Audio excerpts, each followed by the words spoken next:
साथियों, आप सभी का स्वागत है हमारे YouTube चैनल शास्त्री परिवार चैनल में। मध्य प्रदेश में वर्ग 2 की चयन परीक्षा का आयोजन हो रहा है। इस चयन परीक्षा में हिंदी विषय के अंतर्गत 16वीं इकाई में संगतकार कविता को सम्मिलित किया गया है, जिसके कवि हैं मंगलेश डबराल। तो आज हम इस वीडियो में इस कविता के महत्वपूर्ण एमसीक्यू प्रश्नोत्तर करेंगे और साथ ही इस कविता के अर्थ को जानेंगे और मंगलेश डबराल जी की परिचय को देखेंगे। इसलिए आप सभी अंत तक इस वीडियो में बने रहें, जिससे आपकी तैयारी बहुत अच्छे तरीके से हो सके, आपको पूरा पाठ अच्छे तरीके से समझ में आ सके। इसलिए आप सभी अंत तक इस वीडियो में बने रहें। अगर आपको ये वीडियो पसंद आती है तो इस वीडियो को लाइक करें, कमेंट बॉक्स में अवश्य बताएं ये वीडियो आपको कैसी लगी और ज्यादा से ज्यादा लोगों को शेयर करें, जिससे उनकी भी तैयारी हो सके। अब बिना किसी देरी के हम अपनी वीडियो को शुरू करते हैं। इकाई 16, कविता का नाम है संगतकार, कवि हैं मंगलेश डबराल। चलो जन्म देखें, मंगलेश डबराल जी का परिचय देख रहे हैं। अब हम जन्म एवं शिक्षा देखें तो मंगलेश डबराल का जन्म सन 1948 में उत्तरांचल, वर्तमान में उत्तराखंड नाम से जाना जाता है, उत्तरांचल के टिहरी गढ़वाल जिले के काफल पानी गांव में हुआ। उन्होंने अपनी शिक्षा दीक्षा देहरादून में पूरी की। कार्यक्षेत्र देखें तो मंगलेश डबराल जी ने विभिन्न पत्र पत्रिकाओं और समाचार पत्रों में महत्वपूर्ण संपादकीय कार्य किए। दिल्ली में हिंदी, पेट्रियट, प्रतिपक्ष और आसपास में कार्य किया। भोपाल स्थित भारत भवन से प्रकाशित पूर्व ग्रह में सहायक संपादक रहे। अमृत प्रभात, इलाहाबाद एवं लखनऊ में कुछ समय तक कार्य किया। 1983 में जनसत्ता अखबार में साहित्य संपादक का पद संभाला। सहारा समय में संपादन कार्य किया। वे नेशनल बुक ट्रस्ट से भी जुड़े रहे, इस प्रकार से उनका कार्य रहा। साहित्य के योगदान देखें तो मंगलेश डबराल की साहित्य की यात्रा समृद्ध और बहुआयामी रही है। उनके 4 प्रमुख कविता संग्रह प्रकाशित हुए। ये 4 कविता संग्रह बहुत ही प्रमुख है, इनके नाम याद रखना। पहला है पहाड़ पर लालटेन, दूसरा है घर का रास्ता, तीसरा है हम जो देखते हैं, चौथा है आवाज भी एक जगह है। जितना भी ये परिचय है एनसीईआरटी के हिसाब से लिया गया है। यहाँ पर उन्हें साहित्य अकादमी पुरस्कार और पहल सम्मान से सम्मानित किया गया। वे एक प्रतिष्ठित अनुवादक भी रहे और उनकी कविताएं भारतीय भाषाओं के अतिरिक्त अंग्रेजी, रूसी, जर्मन, स्पेनी, पोलस्की और बल्गारी भाषाओं में अनुदित हुई। साहित्य, सिनेमा, संचार माध्यम और संस्कृति से जुड़े विविध विषयों पर उन्होंने नियमित लेखन किया। मंगलेश डबराल का योगदान हिंदी साहित्य में अद्वितीय और प्रेरणादायक है। इस प्रकार से हमने इनके परिचय को देखा। अब हम इस कविता के अर्थ को देखते हैं, इसलिए आप सभी अंत तक बने रहें, जिससे आपको इस कविता का अर्थ समझ में आए। और अंत में एमसीक्यू प्रश्नोत्तर भी करने वाले हैं, इसलिए पूरी वीडियो देखें, तभी आपकी तैयारी हो पाएगी। चलो, कविता इस प्रकार है, संगतकार की कविता है, जो संगतकार कविता मंगलेश डबराल की इस प्रकार है। मुख्य गायक की चट्टान जैसे भारी स्वर का साथ देती, वह आवाज सुंदर कमजोर कांपती हुई थी। इस प्रकार से कविता के बोल हैं। इसका अर्थ देखते हैं। अब अभी हमने कविता इस प्रकार है, मुख्य गायक की चट्टान जैसे भारी स्वर का साथ देती, वह आवाज सुंदर कमजोर कांपती हुई थी। इसका अर्थ देखें तो मुख्य गायक की आवाज गहरी, प्रभावशाली और मजबूत होती है, जबकि संगतकार की आवाज हल्की, कोमल और कभी कभी कांपती हुई प्रतीत होती है। यह दोनों स्वरों का तालमेल ही संगीत को संतुलित बनाता है। इस प्रकार से इन 2 पंक्ति का अर्थ था। अब आगे देखते हैं। वह मुख्य गायक का छोटा भाई है या उसका शिष्य या पैदल चलकर सीखने आने वाला दूर का कोई रिश्तेदार। इसका अर्थ देखें। अब हम संगतकार मुख्य गायक से छोटा हो सकता है, उसका शिष्य हो सकता है, या फिर दूर से सीखने आया कोई रिश्तेदार भी हो सकता है। यह उसकी विनम्रता और समर्पण को दर्शाता है कि वह प्रसिद्धि की चाह नहीं रखता, बल्कि सेवा भाव से संगीत में योगदान देता है। इस प्रकार से हमने इसका अर्थ देखा। आगे देखते हैं। मुख्य गायक की गरज में वह अपनी गूंज मिलाता आया है प्राचीन काल से। तो अब इसका अर्थ देखें। संगतकार सदियों से मुख्य गायक के स्वर में अपनी आवाज मिलाता आ रहा है।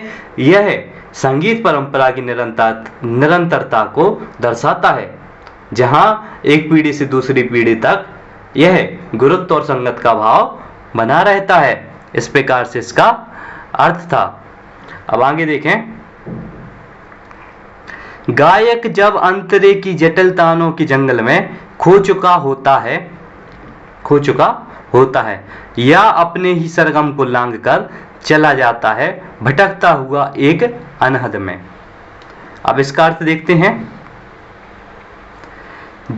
तब इसका अर्थ देखें पहले। कई बार मुख्य गायक अपने गायन में इतना खो जाता है कि वह सुरों की उलझनों में फंस जाता है या फिर संगीत की गहराइयों में भटक जाता है। अब आगे का देखते हैं। तब संगतकार ही स्थाई को संभाले रहता है, जैसे समेटता हो मुख्य गायक का पीछे छूटा हुआ सामान, जैसे उसे याद दिलाता हो उसका बचपन। इस प्रकार से ये पंक्ति है। अब इसका अर्थ देखते हैं। ऐसे समय में संगतकार ही गायन की लय, ऐसे समय में संगतकार ही गायन की लय और स्थिरता को बनाए रखता है। वह मुख्य गायक को उसकी जड़ों की याद दिलाता है, जैसे कोई किसी का पीछा छोटा सामान समेट कर उसे व्यवस्थित कर दे। उसी प्रकार से जो संगतकार है वह क्या करता है, वह जो मुख्य गायक है उसको संभालता है, उसको अगर पीछे छूट जाए तो उसको वापस से सही जगह पर पहुंचाता है। अगर वो भटक जाए संगीत में तो उसको सही जगह पर स्थित करता है संगतकार। संगतकार का अर्थ होता है एक सहायक। अब आगे देखें। जब वह नौशाखिया था, तार सप्तक में जब बैठने लगता है, उसका गला प्रेरणा साथ छोड़ती हुई उत्साह अस्त होता हुआ आवाज से राख जैसा को कुछ गिरता हुआ। इस प्रकार से पंक्ति। इसका अर्थ देखते हैं। जब मुख्य गायक सीखने की अवस्था में था, तब ऊंचे स्वरों को साधते समय उसकी आवाज बैठ जाती थी। यह स्थिति तब भी आ सकती है जब वह थक जाए, उसकी प्रेरणा कमजोर पड़ जाए और उत्साह कम होने लगे। तभी मुख्य गायक को ढाढ़स बांधता कहीं से चला आता है संगतकार का स्वर। कभी कभी वह यूं ही दे देता है उसका साथ, या बताने के लिए कि वह अकेला नहीं है, बताने के लिए कि वह अकेला नहीं है। ऐसे कठिन, अब इसका अर्थ देखते हम। ऐसे कठिन क्षणों में संगतकार अपनी आवाज से मुख्य गायक को सहारा देता है, उसे संभालता है और आगे बढ़ाने का हौसला देता है। संगतकार बिना किसी कारण भी मुख्य गायक का साथ दे देता है, यह जताने के लिए कि वह अकेला नहीं है। यह साथ केवल संगीत में ही नहीं, जीवन में भी संबल का प्रतीक बन जाता है। अब हम आगे की पंक्ति को देखते हैं।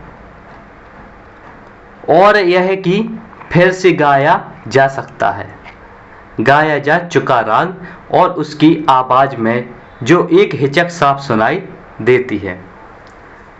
संगतकार यह संदेश देता है, संगतकार यह संदेश देता है कि जो राग एक बार गाया जा चुका है उसे फिर से गाया जा सकता है। यह पुनः प्रयास और निरंतरता का प्रतीक है। संगतकार की आवाज में जो संकोच, झिझक या स्वरों को ऊंचा ना उठाने की प्रवृत्ति है। अब आगे देखते हैं। और उसकी आवाज में जो एक हिचक साफ सुनाई देती है, यूं अपने स्वर को ऊंचा ना उठाने की जो कोशिश है उसे विफलता नहीं, उसकी मनुष्यता समझा जाना चाहिए। संगतकार की आवाज में जो संकोच, झिझक या स्वरों को ऊंचा न उठाने की प्रवृत्ति है उसे कमजोरी नहीं समझना चाहिए। यह उसकी सादगी, सेवा भाव और वास्तविक मानवीय गुणों को दर्शाती है। इस प्रकार से कविता का अर्थ था। अब हम इसके महत्वपूर्ण एमसीक्यू प्रश्नोत्तरों को करते हैं, जिससे आपकी तैयारी अच्छे से हो सके। महत्वपूर्ण एमसीक्यू जो प्रश्नोत्तर हैं इनको कर रहे हैं, आप सभी अंत तक बने रहें। पहला प्रश्न है, मंगलेश डबराल की कविता मुख्य रूप से किस विषय पर आधारित है? ए ऑप्शन है मुख्य गायक की सफलता, बी ऑप्शन संगतकार की भूमिका, सी ऑप्शन है संगीत के विभिन्न राग, डी ऑप्शन है जीवन में संघर्ष। तो इसका जो उत्तर होने वाला है वह है ऑप्शन बी, संगतकार की भूमिका। प्रश्न क्रमांक दूसरा, कविता में संगतकार को मुख्य गायक का क्या कहा गया है? ए ऑप्शन है गुरु, बी ऑप्शन है छोटा भाई या शिष्य, सी ऑप्शन है प्रतिद्वंदी, डी ऑप्शन है सहायक गायक। इस प्रकार से 4 ऑप्शन है। इसका जो सही उत्तर होने वाला है वह है ऑप्शन बी, छोटा भाई या शिष्य। प्रश्न क्रमांक तीसरा, संगीतकार की आवाज कैसी होती है? ए ऑप्शन है भारी और गहरी, बी ऑप्शन है सुंदर कमजोर कांपती हुई, सी ऑप्शन है तेज और ऊंची, डी ऑप्शन है मधुर लेकिन प्रभावशाली। इसका जो अर्थ होने वाला है वह है ऑप्शन बी, सुंदर कमजोर कांपती हुई। प्रश्न क्रमांक चौथे की ओर आगे बढ़ते हैं। संगीतकार की भूमिका क्या होती है? ए ऑप्शन है मुख्य गायक की आवाज को दबाना, बी ऑप्शन है संगीत को दिशा देना, सी ऑप्शन है संगीत की स्थिरता बनाए रखना, डी ऑप्शन है केवल ताल देने का कार्य करना। इस प्रकार से 4 ऑप्शन है।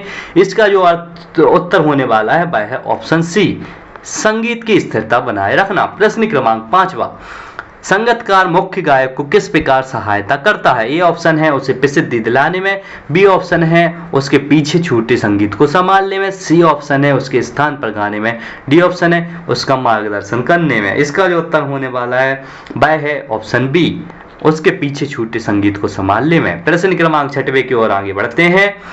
कविता में संगीतकार को किसका प्रतीक माना गया है? ए ऑप्शन है एक सामान्य संगीतकार का, बी ऑप्शन है जीवन के उन सभी सहायक लोगों का जो प्रसिद्धि से दूर रहते हैं, सी ऑप्शन है केवल संगीत के सहायक कलाकार का, डी ऑप्शन है मुख्य गायक का प्रतिस्पर्धी। इस प्रकार से 4 ऑप्शन है। इसका जो उत्तर होने वाला है वह है ऑप्शन बी, जीवन के उन सभी सहायक लोगों का जो प्रसिद्धि से दूर रहते हैं। प्रश्न क्रमांक 7 की ओर आगे बढ़ते हैं।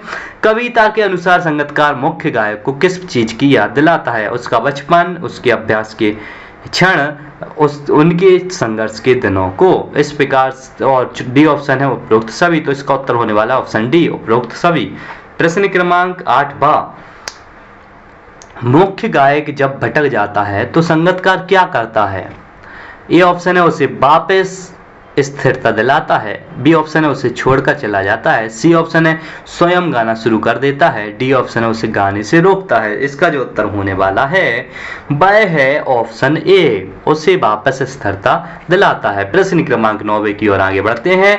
कविता के अनुसार जब मुख्य गायक की प्रेरणा कमजोर पड़ने लगती है तब संगीतकार क्या करता है? ए ऑप्शन है उसे हिम्मत देता है, बी ऑप्शन है उसे मंच से हटने को कहता है, सी ऑप्शन उसे और कठिन राग गाने के लिए प्रेरित करता है, डी ऑप्शन है चुप रहकर उसकी असफलता देखता है। इसका जो उत्तर होने वाला है वह है ऑप्शन ए, उसे हिम्मत देता है। प्रश्न क्रमांक 10वां, कविता में संगीतकार की हिचक को किस रूप में देखा जाना चाहिए? ए ऑप्शन है उसकी विफलता के रूप में, बी ऑप्शन है उसकी मनुष्यता के रूप में, सी ऑप्शन है उसकी कमजोरी के रूप में, डी ऑप्शन उसकी अनदेखी के रूप में। इसका जो उत्तर है वह है ऑप्शन बी, उसकी मनुष्यता के रूप में। प्रश्न क्रमांक 11, संगीतकार की भूमिका को किस भावना के साथ जोड़ा गया है? ए ऑप्शन है प्रतिस्पर्धा, बी ऑप्शन है सेवा भाव और समर्पण, सी ऑप्शन नेतृत्व करने की इच्छा, डी ऑप्शन है स्वार्थ। इसका जो उत्तर होने वाला है वह है ऑप्शन बी, सेवा भाव और समर्पण। प्रश्न क्रमांक 12, कविता में कौन सा संदेश दिया गया है? ए ऑप्शन है केवल मुख्य गायक ही महत्वपूर्ण होता है, बी ऑप्शन है संगीतकार की भूमिका भी उतनी ही महत्वपूर्ण होती है, सी ऑप्शन है प्रसिद्धि ही सबसे बड़ी चीज होती है, डी ऑप्शन है केवल ऊंची आवाज ही संगीत को श्रेष्ठ बनाती है। इसका जो उत्तर होने वाला है वह है ऑप्शन बी, संगीतकार की भूमिका भी उतनी ही महत्वपूर्ण होती है जितनी एक मुख्य गायक की। प्रश्न क्रमांक 13, जब मुख्य गायक सुरों में भटक जाता है तब संगीतकार उसे किस तरह संभालता है? ऑप्शन ए है उसे नए राग सिखाकर, बी ऑप्शन उसकी स्थाई को संभल कर, सी ऑप्शन है गाना बंद करके, डी ऑप्शन उसकी आलोचना करके। इसका जो उत्तर है वह है ऑप्शन बी, उसकी स्थाई को संभाल कर। प्रश्न क्रमांक 14, संगीतकार की भूमिका किसके समान मानी जा सकती है? ए ऑप्शन है एक नेता की, बी ऑप्शन है एक सहायक की जो बिना किसी प्रसिद्धि के योगदान देता है, सी ऑप्शन एक प्रतिस्पर्धी की, डी ऑप्शन एक स्वतंत्र कलाकार की। इसका जो उत्तर होने वाला है वह है ऑप्शन बी, एक सहायक की जो बिना किसी प्रसिद्धि के योगदान देता है। प्रश्न क्रमांक 15 की ओर आगे बढ़ते हैं। और यह कि फिर से गाया जा सकता है, गाया जा चुका है राग, इस पंक्ति से क्या अभिप्राय है? ए ऑप्शन एक बार गाया गया राग द्वारा नहीं गाया जा सकता, बी ऑप्शन है पुनः प्रयास और निरंतरता का महत्व, सी ऑप्शन है हर संगीतकार को एक बार में ही सफल होना चाहिए, डी ऑप्शन है संगीत में कोई दोहराव नहीं होना चाहिए। इसका जो उत्तर है वह है ऑप्शन बी, पुनः प्रयास और निरंतरता का महत्व बताया गया है। इस प्रकार से हमने महत्वपूर्ण एमसीक्यू प्रश्नोत्तर किए। अगर आपको वीडियो पसंद आई है तो इस वीडियो को लाइक करें, कमेंट बॉक्स में अवश्य बताएं वीडियो आपको कैसी लगी और ज़्यादा से ज़्यादा लोगों को शेयर करें। इस प्रकार से ये हमने बहुत ही अच्छे तरीके से इस पाठ को समझा। मिलते हैं जल्द ही अगली वीडियो में। धन्यवाद साथियों।